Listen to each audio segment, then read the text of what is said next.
Շնորհակալություն,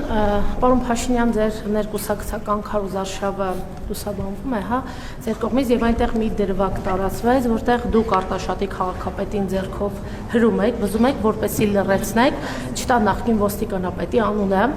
եւ չհայտնի, որ այս շենքը պատկանում է Արամ Հովհաննիսյանին։ Ինչ է փորձում լռեցնել, սա արդյոք մենք ընկալենք որպես լռեցման փորձ Արամ Հովհաննիսյանի անունը չտալու համար։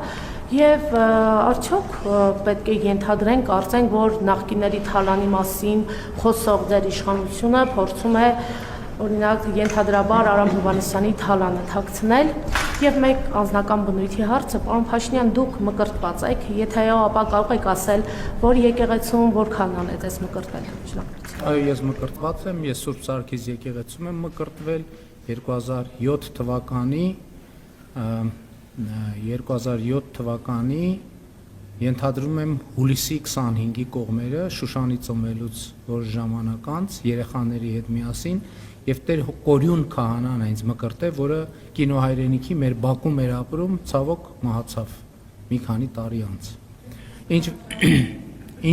Ինչ վերաբերվում է իմ այդ ռեակցիային, դա ռեակցիա է ուղղակի եւ Արամ Հովհաննիսյանը պաշտոնյա չի եւ պետքա նաեւ պաշտոնյաներին երբեմն թողել հանգիստ իրանք նախկին պաշտոնյաներին իրանք իրանց կյանքով ապրեն, առավել եւս որ այդ շենքը կառուցվել է 15, չգիտեմ 20 տարի առաջ, երբ որ Արամ Հովհաննիսյանը չգիտեմ որտեղ աշխատելիս եղել։ Գիտեք ինչ, ես դատախազության անելիքները չեմ որոշում ու կանխորոշում։ Դատախազություն ընդհանրապես բոլոր պետական մարմինները պարտավոր են